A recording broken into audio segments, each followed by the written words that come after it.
Hello good morning friends, welcome back to my channel mice creations में मैं लता आप लोगों का ढेर सारा स्वागत करती हूँ। तो फ्रेंड्स, वीडियो कल की है, बस वही रूटीन चल रहा है अभी क्योंकि ना बच्चों के सीटी एग्ज़ाम्स चल रहे हैं और इसके बाद से वेकेशन है जो वो भी स्टार्ट हो जाएगा और रूटीन कुछ ऐसी ही रहने वाली है, बिज़ी और बिज़ी। अच्छी ही बात है, बिज़ी रहने में कोई भी दिक्कत वाली बात नहीं होनी चाहिए। दिक्कत वाली बात तब होती है जब हमें खाली बैठना पड़ता है। तो आज की वीडियो में डिस्कस करेंगे हम सफलता के ज़रूरी नियम। देखिए, जीवन हमें चुनौतियां देती रहती है, तो उनकी चुनौतियों को एक्सेप्ट करना ही हमारा काम है और जीवन में आगे बढ़ते रहना ही हमारा काम है। खाली मत बैठो बस, है ना। खाली बैठ कर करना ही क्या है, खाली बैठेंगे ना तो वही बात है ना कि खाली दिमाग शैतान का घर। इसीलिए अपने दिमाग को ज़्यादा सोचने का टाइम ही मत दो। आपके पास काम अगर ज़्यादा है ना तो बहुत अच्छी बात है, बस उसको निपटाने के बारे में सोचो।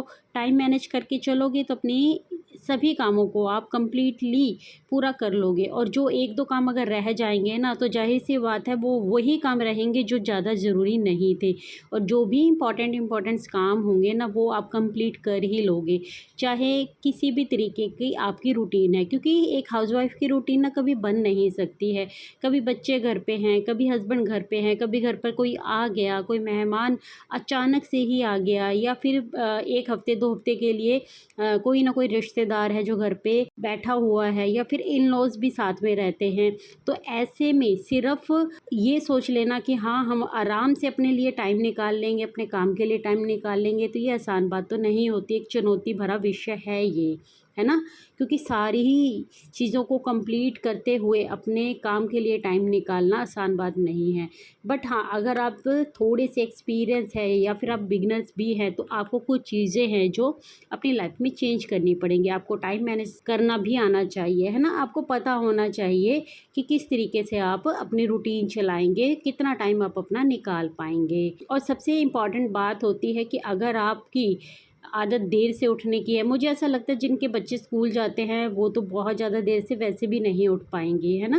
लेकिन आप अगर इस एज में हैं कि अभी आपके बच्चे नहीं हैं या फिर आपकी शादी नहीं हुई है या फिर शादी हुई अभी बच्चे हैं नहीं आपके पास, या फिर आपके बच्चे थोड़े इतने बड़े हो गए हैं कि उनका स्कूल ज़्यादा अर्ली मॉर्निंग का नहीं है, तो रूटीन है ना जो सबकी अलग अलग हो सकती है, सेम बिल्कुल भी नहीं होने वाली।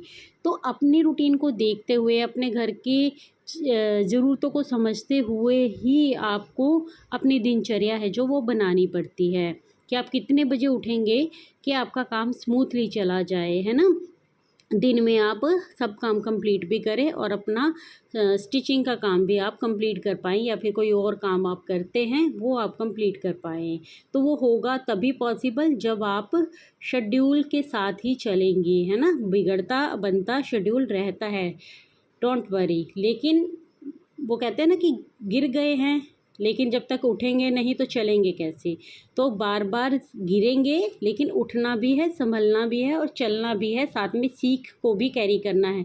जब हमारा रूटीन बिगड़ा, जब सिचुएशन गड़बड़ हुई तो हमने किस तरीके से चीज़ों को टैकल किया, है ना। एक तो आप अर्ली मॉर्निंग थोड़ा उठेंगे ना तो अपने साथ समय बिता पाएंगे, क्योंकि उसके बाद जब आपकी दिनचर्या स्टार्ट हो जाती है ना फिर एक के बाद एक काम ही होते हैं, है ना। फिर अपने लिए अगर 5-10 मिनट का टाइम भी निकालें ना तो वो सिर्फ आपकी थकान को मिटाता है ना। लेकिन अगर आप अंदर से अच्छा फील करना चाहते हैं, मेंटली पीस रखना चाहते हैं ना, तो सुबह ऐसा टाइम ज़रूर निकालें। मान लीजिए आपकी दिनचर्या शुरू होती है सुबह 7 बजे से, तो आपके पास एटलीस्ट 5 बजे 5:30 बजे उठने का होना चाहिए कि आप इतने बजे उठो, ताकि आपके पास आधा पौना घंटा मिल जाए। देखिए, मेरे हस्बैंड सुबह 4:30 बजे उठते हैं तो मुझे मतलब वो 5-10 मिनट लेट उठते हैं लेकिन मुझे पहले ही उठना पड़ता है, क्योंकि मैं पानी गर्म करती हूँ। जीरा पानी हमने पीते आए हैं, बहुत टाइम हो गया है उसको फॉलो करते हुए, और बस वो मैं जीरा रात में भिगो के रखती हूँ लेकिन सुबह उठ के फिर उसको मैं बॉईल करती हूँ।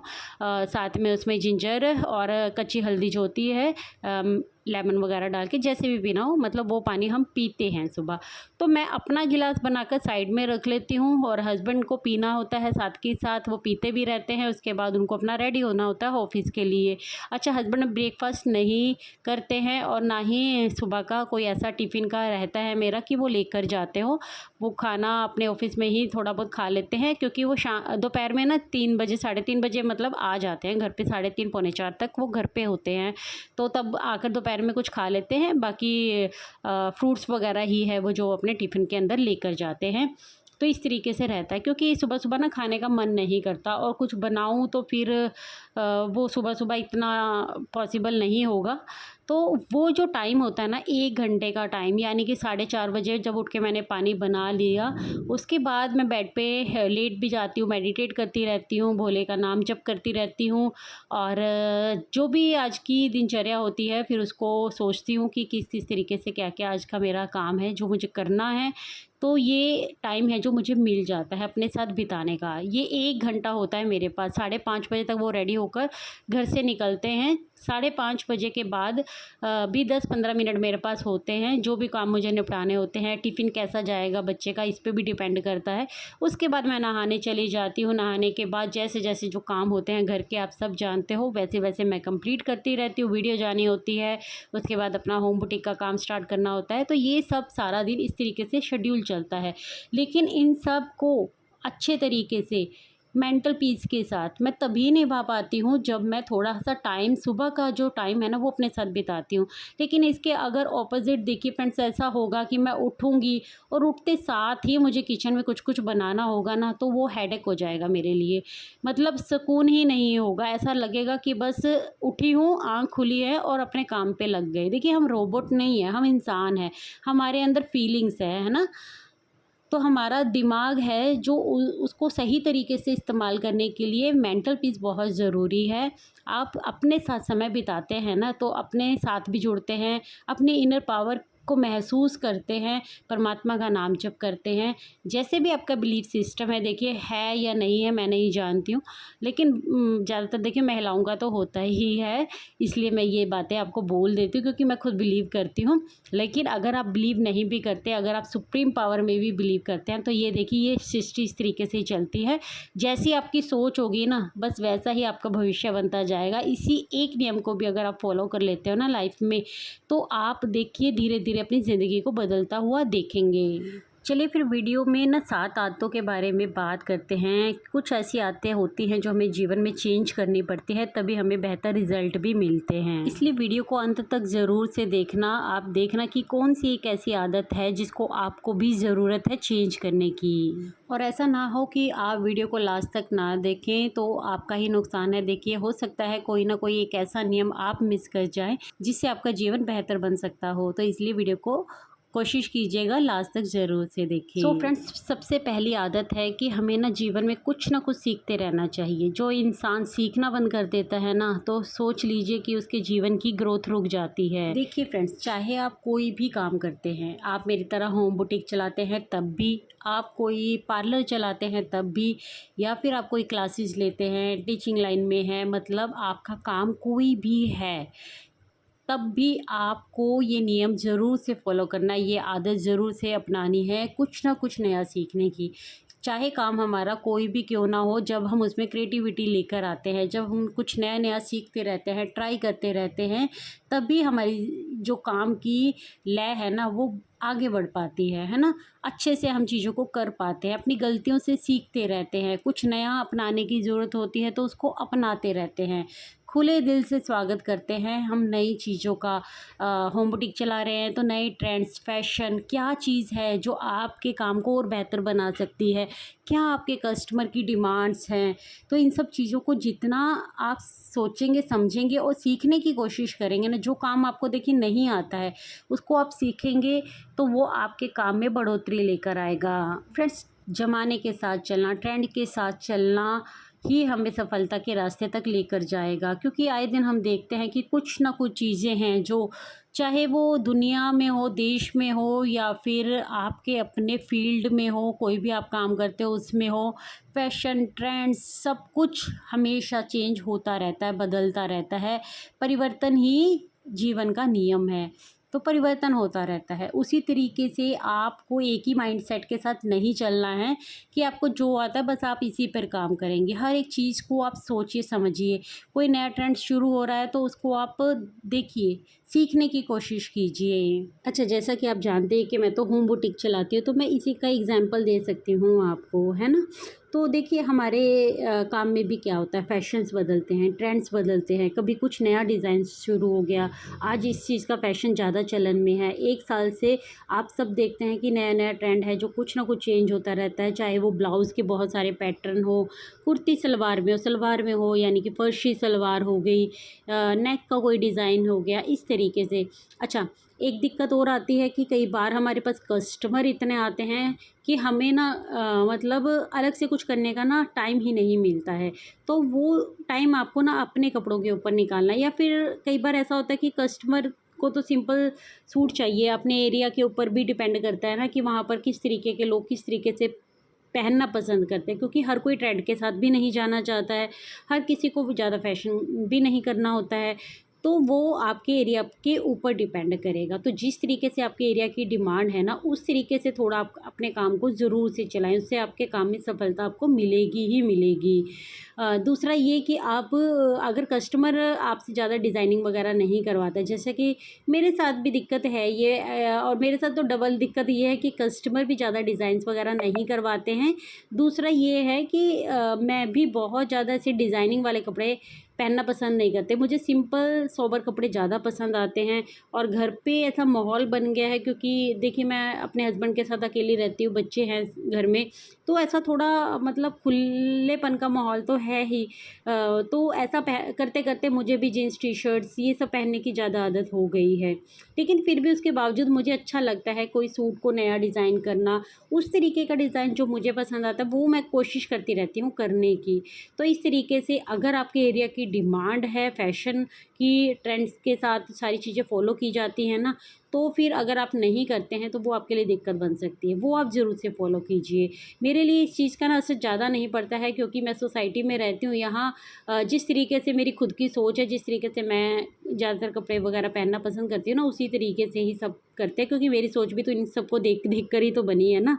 और दूसरा ये कि साड़ियाँ वगैरह ज़्यादा पहनते हैं। अगर कुछ ये जीन्स टी-शर्ट, लोअर टी-शर्ट से हटकर कुछ पहनना है ना, तो फिर साड़ियों पे आ जाते हैं लोग, है ना? ब्लाउज़ पे आ जाते हैं।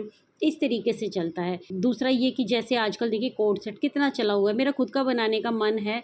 1-2 तो मैं ज़रूर से इस गर्मी में निकालूँगी ही निकालूँगी, कोशिश करूँगी बनाने की। तो चलिए अगले पॉइंट के ऊपर बढ़ते हैं। फर्स्ट पॉइंट को हमने काफ़ी डिटेल में डिस्कस किया है। सो फ्रेंड्स, सेकंड नियम है प्रोडक्टिविटी, है ना? तो अपने आप को प्रोडक्टिव बनाना, ये कई बार वीडियो में मैं बात करती हूँ, क्योंकि प्रोडक्टिविटी होगी तभी तो अपने काम को हम आसानी से कर पाएँगे। देखिए फ्रेंड्स, काम में प्रोडक्टिविटी लाना ना बहुत ज़्यादा ज़रूरी है। ये सिर्फ़ हमारे लिए ज़रूरी ही नहीं है, ये वक़्त की डिमांड भी होती है, क्योंकि अगर प्रोडक्टिविटी के साथ काम ही नहीं करेंगे तो अपने काम कंप्लीट नहीं होंगे, तो हमारे पास काम की शॉर्टेज आने लग जाएगी, काम की दिक्कत आएगी। अगर हम अपना काम समय पर नहीं करेंगे तो फिर किस तरीके से हमारा काम है जो आगे बढ़ पाएगा।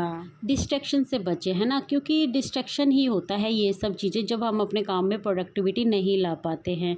फ़ोन स्क्रॉल करने बैठ जाते हैं, इंस्टाग्राम खोल लिया ना, अगर मैं खुद भी नोटिस करती हूँ कि अगर मैंने इंस्टाग्राम खोल लिया तो फिर उसके बाद एक के बाद एक ऐसी वीडियोज़ निकलती जाती है ना कि बहुत ज़्यादा टाइम खो लेते हैं। इसलिए मैंने बहुत मतलब इस चीज़ को इतना कंट्रोल करती हूँ कि इंस्टाग्राम पे जाऊँ ही नहीं। बट मैं कई बार ना मुझे वीडियोज़ डालनी होती है तो भी फिर मैं उस पे चली जाती हूँ। इसीलिए मैं अच्छे से इंस्टाग्राम पे काम नहीं कर पाती, वीडियोज़ नहीं डाल पाती हूँ, क्योंकि जब भी मैं उसको खोलती हूँ ना तो मेरा इतना डिस्ट्रैक्शन हो जाता है कि उसे एक वीडियो को डालने में मैं कई बार सॉन्ग सेलेक्ट करना या कुछ करना, आप जानते ही हो। तो उस वजह से ना काफ़ी उस पे टाइम वेस्ट होता है, मुझे ऐसा लगता है, क्योंकि फिर वो एक के बाद एक जब रील आती रहती है ना तो हमारा ध्यान उसके ऊपर चला जाता है, हम काम नहीं कर पाते। यूट्यूब्स पे मैं वीडियो देखती हूँ, बट मैं वही देखती हूँ जैसे कोई पॉडकास्ट लगाकर मैंने बैठ गई हूँ, मैं अपना काम करती जा रही हूँ, है ना? इस तरीके से, या फिर भजन लगा लिए तो मैं अपना काम करती जा रही हूँ, इस तरीके से। लेकिन ऐसे बैठ के सामने से कोई वीडियो देखना, वो मैं तभी करती हूँ। कोई एक आध वीडियो ही ऐसी होती है मेरी, वो भी तब होती है जब मैं कोई खाना खा रही हूँ या फिर लंच टाइम है, डिनर टाइम है, उस टाइम पे अगर मैंने कोई वीडियो देख ली तो देख ली। अदरवाइज़ मेरे फेवरेट ब्लॉगर्स भी बहुत सारे ऐसे हैं जिनको मैं पहले काम करने से पहले फ़ॉलो किया करती थी, देखा करती थी। बट जब से मैंने काम करना स्टार्ट किया है ना, मैं सच बताऊँ, मैं चाहूँ तो भी मैं नहीं देख पाती हूँ। मतलब ऐसा हो जाता है मेरे साथ कि मैं चाहूँ तो भी नहीं देख पाती हूँ, क्योंकि सिंपल सी बात है ना कि मेरे लिए अपना काम ज़्यादा इम्पोर्टेंट है। मैं अपना काम करूँगी तब उनको देखूँगी, और उसमें भी फिर वही चीज़ हो जाती है ना कि जो हमें ज़्यादा पसंद आएगा हम उसको देखेंगे। सिंपल सी बात है। तो इसलिए देखिए, सब कुछ कीजिए लाइफ में, है ना? एन्जॉयमेंट भी ज़रूरी है। अगर हम ये सब चीज़ें अपने लिए नहीं करेंगे तो फिर तो हम बस काम के बर्डन से, उसके काम के बोझ के नीचे दबते जाएँगे और खुश नहीं रह पाएँगे। तो अपनी खुशी का ध्यान भी रखना है, बस चीज़ों को बैलेंस करना है। ऐसा देखना है कि प्रोडक्टिविटी बहुत ज़्यादा ज़रूरी है। अपने काम को पहले दें प्रेफ़रेंस, उसके बाद बाकी सारी चीज़ें हैं, या फिर अपने काम के साथ कुछ चीज़ों को कीजिए। सिंपल सी बात है, आप कुछ सुन सकते हैं अपना काम करते हुए। जैसे कि मैं सिलाई का काम करती हूँ तो मैं वीडियो चला के सुन सकती हूँ, लेकिन मैं ऐसे देख नहीं सकती हूँ बार-बार। टीवी पे कोई मूवी चला के नहीं देख सकती हूँ, क्योंकि फिर वो इंटरेस्ट नहीं बनेगा। ना तो मैं मूवी ढंग से देख पाऊँगी और ना ही फिर मैं अपना काम ढंग से कर पाऊँगी। और ये सब काम, और ऐसा भी नहीं है, देखिए मैं कोई सीरीज़ नहीं देखती हूँ, मैं कोई मूवी नहीं देखती हूँ। इसका भी मैं आपको सिंपल सा एक तरीका बताती हूँ जो मैं अप्लाई करती हूँ। मेरे बच्चों की छुट्टी होती है सैटरडे संडे को, और मेरे हस्बैंड की छुट्टी होती है संडे और मंडे को। और कई बार वो ऐसा होता है कि भाई उनकी तो, उनके हाथ में है, कई कई सारी छुट्टियाँ उनकी ऐसे रहती हैं कि भाई जो वो ले सकते हैं कभी भी, तो वो एक आध छुट्टी अपनी छुट्टी के साथ ले लेते हैं ना, तो फिर उनके लिए तो आराम हो जाता है, लेकिन मेरा काम ज़रूर से बढ़ जाता है। तो मैं इन सब प्रॉब्लम्स को है ना टैकल कैसे करती हूँ, मैं इस चीज़ को ना एक चैलेंज की तरह ही लेती हूँ, क्योंकि देखिए हम चैलेंज लेंगे तभी हम कुछ काम कर पाएँगे। अगर हमारे सामने चैलेंज नहीं आएँगे ना तो हम काम नहीं कर पाएँगे। तो मैं उस दिन ना 2-3 दिनों में अपना सिलाई का काम थोड़ा-सा कम कर देती हूँ। अपने घर के काम तो होते ही हैं, वो तो और दिनों में भी होते हैं, बाकी दिन थोड़े ज़्यादा हो जाते हैं फिर जब सब घर पे होते हैं। दूसरा ये मैं फ़ॉलो करती हूँ फिर कि मैं, क्योंकि अगर जब हस्बैंड घर पे होते हैं ना, तो वो कोई ना कोई सीरीज़, कोई ना कोई मूवी ऐसी चला के बैठ जाते हैं, और उनको ये भी होता है कि मैं भी देखूँ साथ में बैठ के। तो फिर मैं क्या करती हूँ, मैं उस दिन बहुत सारे लहसुन छील के रख देती हूँ, सब्जियाँ जो भी आई हुई होती हैं वो सब्जियाँ कट करके रख देती हूँ। मतलब साथ में अपने मशीन लगा ली, यानी कपड़े धो लिए बहुत सारे, मतलब जो काम मुझे वहाँ बैठ के कर लेना होता है, यानी कि कपड़े फ़ोल्ड करने हैं, इस तरीके से काम जो घर के बाकी काम होते हैं ना, वो फिर मैं उस दिन, उन दिनों में ज़्यादा कर लेती हूँ। और जिस दिन ऐसा होता है कि बच्चे स्कूल गए हुए हैं, हस्बैंड ऑफिस गए हुए हैं, खुला टाइम होता है 4-5 घंटों का, फटाफट मैं अपने स्टिचिंग के काम है जो कंप्लीट करने की कोशिश करती हूँ। बस मेरा यही टारगेट होता है। तो इस तरीके से बस हमें ना चीज़ें बैलेंस ही करनी पड़ती हैं। अपनी प्रोडक्टिविटी चाहे घर के काम में हो, अपने स्टिचिंग के काम में हो, आप जो भी काम करते हैं ना, आपको ही डिसाइड करना है कि किस तरीके से आप चीज़ों को मैनेज करेंगे कि अपने काम में आप प्रोडक्टिविटी ला सकें। प्रोडक्टिविटी ज़रूरी बहुत है। सो फ्रेंड्स, हमारी सफलता का तीसरा नियम ये कहता है कि डिसिप्लिन में रहो। जब भी आप कोई काम स्टार्ट करते हो ना, कई बार ऐसा होता है ना कि हम उत्साह में भर कर काम तो स्टार्ट कर लेते हैं, क्योंकि काम स्टार्ट करना आसान है लेकिन उसको हमेशा निभाना मुश्किल है ना? तो इसी तरीके से अगर आप काम में सफलता चाहते हैं तो उसको डिसिप्लिन के साथ कंप्लीट करो। ऐसा नहीं है कि आपने 2-4 मोटिवेशनल वीडियोस देखी, या फिर आपने किसी के देखा-देखी अपने आस-पड़ोस में कोई काम स्टार्ट कर लिया, या फिर किसी जेलसी की वजह से आपने किसी को कुछ दिखाने के लिए कुछ स्टार्ट कर दिया। ऐसा कभी मत करना। जो करना है अपने लिए करना है, क्योंकि जब आप अपने आप से प्यार करते हैं और अपने लिए कुछ करने की कोशिश करते हैं ना, तो उसमें कामयाबी आपकी पक्की होती है, सफलता निश्चित होती है।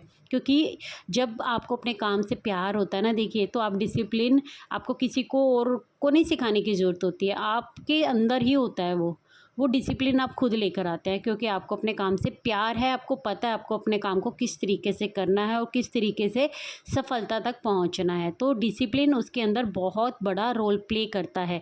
इसलिए मैं कहूँगी आपको इन सारी चीज़ों से बचना, अगर आप जो बातें मैंने आपको बोली कि इस तरीके से आपको किसी को देखा देखी या फिर फ्लो में उत्साह में भरकर कोई काम को स्टार्ट नहीं करना। काम वही स्टार्ट करो जो आप दिल से करना चाहते हो, तभी आप उसके अंदर डिसिप्लिन भी ला पाओगे। इसलिए फ्रेंड्स, ये तीसरा नियम ना बहुत इम्पॉर्टेंट है, इसको अपनी ज़िंदगी में उतार लेना है। इसको उतारोगे ना अपनी ज़िंदगी में, तभी आप सफलता के शिखर पर पहुंचोगे। क्योंकि मोटिवेशन है ना, आपको थोड़ी देर के लिए मोटिवेट तो रख पाएगा, है ना। जब जब आप वीडियोस देखोगे आप मोटिवेट हो जाओगे, लेकिन अगर उसको ज़िंदगी में सही तरीके से उतारना भी चाहते हो ना, तो डिसिप्लिन को ज़रूर अपनाना। सेल्फ डिसिप्लिन जब आप होते हो ना, तो फिर आपकी ज़िंदगी थोड़ी आसान होती है, क्योंकि आपको समझ में आता है कि आप क्या कर रहे हो, किस तरीके से कर रहे हो, तो वो आपको सब सेल्फ डिसिप्लिन के साथ ही समझ में आएगा। सो फ्रेंड्स, हमारी सफलता का चौथा नियम क्या कहता है कि रिस्क लेना ज़रूरी है। देखिए फ्रेंड्स, कई बार ना हम रिस्क लेने से ही घबराते हैं, रिस्क लेते नहीं हैं, काम करना चाहते हैं, अंदर सब कुछ है, मतलब आपको सब समझ में है कि किस तरीके से आपको कंप्लीट करना है अपने काम को, किस तरीके से आप इसको ग्रोथ कर पाओगे, सारी चीज़ें आपके दिमाग के अंदर क्लियर है, लेकिन आप डरते हो, घबराते हो, रिस्क लेने से डरते हो कि कहीं अगर मैं इसके अंदर कामयाब ना हो पाई तो लोग क्या कहेंगे, है ना। ये रिस्क है ना, जो ये रिस्क ही कहीं हद तक आपको पीछे कर देता है। तो रिस्क लेने से कभी घबराना नहीं है, रिस्क लोगे तभी आगे बढ़ पाओगे, रिस्क तो लेना ही पड़ेगा। बस एक बात याद रखना, आप कुछ भी स्टार्ट कर रहे हैं, कुछ भी रिस्क ले रहे हैं, वो अपने लिए ले रहे हैं, किसी और के लिए नहीं, किसी और को देखने दिखाने के लिए नहीं। तो जब ऐसा है ही नहीं तो किस बात का डर। फेलियर मिलेगा तो भी आप एक्सेप्ट करोगे, सक्सेस मिलेगी तब भी आप खुश होगे। तो वो सब चीज़ें जो जुड़ी हुई है ना, वो आपके साथ जुड़ी हुई है, ना कि किसी और के साथ जुड़ी हुई है। इसलिए रिस्क लेने से घबराना नहीं है, रिस्क लेंगे तो ही आगे बढ़ेंगे। क्योंकि रिस्क के डर में अगर हम पड़े रहेंगे ना, तो हम कोई फ़ैसला ले ही नहीं पाएंगे, आगे बढ़ ही नहीं पाएंगे, और आगे नहीं बढ़ेंगे तो कैसे कैसे वो दिन आएगा जब हम अपने काम को स्टार्ट करेंगे। इसलिए अगर आप भी अभी तक सिर्फ सोच ही रहे हैं ना कि मुझे ये करना है, ये स्टार्ट करना है, या फिर मुझे ऐसे करना है, आप कर दीजिए, बस टाइम वेस्ट नहीं करना है। और कल करे सो आज कर, आज करे सो अब, पल बे परलय होवेगी, बहुरा करेगा कब। सो फ्रेंड्स, हमारा फिफ्थ नियम भी हमारे फोर्थ नियम के साथ ही जुड़ा हुआ है। विश्वास रखो, अपने आप पर विश्वास रखो, क्योंकि अगर आपने अपने आप पर विश्वास कर लिया ना, तो आप दुनिया बदल दोगे। लेकिन अगर आपके विश्वास में कमी है ना, तो फिर सच में आपकी राहें हैं जो और मुश्किल हो जाएंगी, क्योंकि आप विश्वास ही नहीं रखोगे अपने आप पे, तो सही डिसीज़न भी नहीं ले पाओगे। सही डिसीज़न नहीं ले पाओगे तो आपने काम को अच्छे तरीके से आप नहीं कर पाओगे। इसलिए काम कुछ भी स्टार्ट किया हो, कुछ भी कर रहे हो लाइफ में ना, तो सबसे पहला है अपने ऊपर विश्वास रखना। उस विश्वास को कभी डगमगाने मत देना आप। आज तक के जितने भी सक्सेसफुल लोगों के बारे में आप सुनेंगे, पढ़ेंगे, किताबों में भी पढ़ेंगे ना, तो आपको समझ में आएगा कि कोई भी माँ के पेट से सक्सेसफुल होकर पैदा नहीं हुआ। सब ने फेलियर भी देखा है, मेहनत भी की है, अपने ऊपर विश्वास किया है। सबसे ज़्यादा अपने ऊपर विश्वास था। लोगों ने उनको पीछे करने की भी कोशिश की, लोगों ने उनको ताने भी दिए, सब कुछ किया, लेकिन उनको अपने ऊपर विश्वास था। अपने आप के ऊपर विश्वास करके वो जीवन में आगे बढ़े हैं, तभी तरक्कियों पर पहुँचे हैं। तो इसलिए विश्वास जरूर रखना है। फेलियर्स उन सक्सेसफुल सभी लोगों ने देखा है, लेकिन वो अपने फेलियर से घबराते नहीं हैं, उनको चुनौती की तरह लेते हैं, देखते हैं, समझते हैं, परखते हैं और फिर जीवन में आगे बढ़ते हैं। अब बात करते हैं हमारी सफलता के छठे नियम की। तो फ्रेंड्स, सफलता चाहते हो ना लाइफ में, ऐसे लोगों को अपने आसपास रखो जो खुद लाइफ में सफल हैं या फिर कुछ करने की हिम्मत रखते हैं, मेहनत करते हैं। ऐसे लोगों से दूर रहो जो निठल्ले हैं, काम करके खुश नहीं हैं, मेहनत करनी उनको आती नहीं है और सिर्फ ज़िंदगी के दुखों से परेशान होकर हमेशा रोते रहते हैं। एक दूसरे की परेशानियां सुनने से ना फ्रेंड्स, आपकी भी परेशानियां बढ़ेंगी ही, हल नहीं होंगी, क्योंकि आप कुछ नहीं कर सकते। हर इंसान अपनी तकदीर खुद बदल सकता है अपनी मेहनत करके, कुछ काम करके। लेकिन कुछ लोग ऐसे होते हैं जो ना मेहनत करना चाहते हैं और ना ही काम करना चाहते हैं। तो ऐसे लोगों से हमेशा डिस्टेंस बना के रखो, अपने आसपास सफल लोगों को रखो ताकि आप भी उनसे कुछ सीख सको। देखिए फ्रेंड्स, सिंपल सा नियम है कि सफल लोगों को अपने आसपास रखना क्यों ज़रूरी है, क्योंकि साइंटिफिकली भी प्रूफ हो चुका है कि हमारे मन की स्थिति जैसी होती है ना, वैसी हमारी परिस्थितियाँ बनती जाती हैं। तो मन की स्थिति कैसे अच्छी होगी अगर आपके आसपास का जो माहौल है वही टॉक्सिक है, वही लोगों के बीच में आप सारा दिन रहना मजबूरी हो सकती है, लेकिन उनको सुनना मजबूरी बिल्कुल नहीं हो सकती है।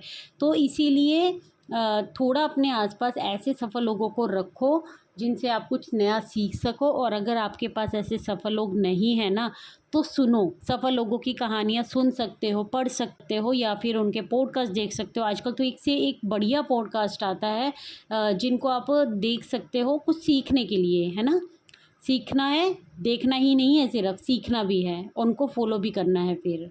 सो फ्रेंड्स, वेरी इंपॉर्टेंट, 7वां नियम क्या कहता है? 7वां नियम कहता है कि आप ना छोटे छोटे गोल्स बना लो। जब आप सोच रहे हो कुछ करने का, तो एकदम ही एक दिन में आप कुछ बड़ा नहीं कर सकते हो।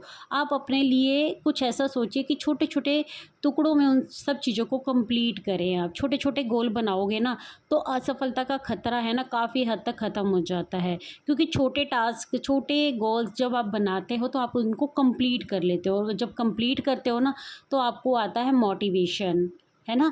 तो वो मोटिवेशन आपके दिल में हिम्मत भी भरता है, मेहनत करने का जज्बा भी लेकर आता है, आपका मन प्रफुल्लित रहता है।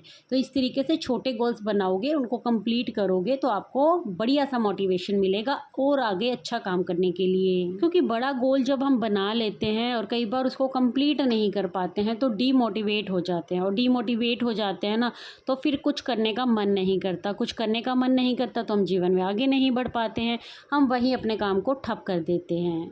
अपनी कमियों को भी पहचानो। आप देखो कि अगर कहीं ना कहीं आपको असफलता मिल रही है ना, तो क्यों मिल रही है, क्या कारण हो सकते हैं उसको ठीक करने के, है ना।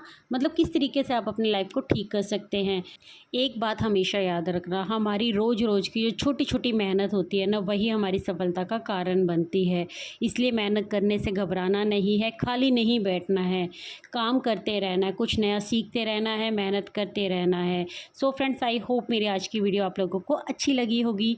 वीडियो आज की अच्छी लगी हो तो प्लीज़ से नए हैं तो चैनल को सब्सक्राइब कर दीजिए, वीडियो को लाइक कर दीजिए, और कमेंट करके भी मुझे बताइएगा ज़रूर से कि आज की वीडियो आप लोगों को कैसी लगी। और जो लोग भी वीडियो को हाइप देते हैं ना, उनको दिल से धन्यवाद। आज की वीडियो को भी हाइप देना बिल्कुल मत भूलिएगा।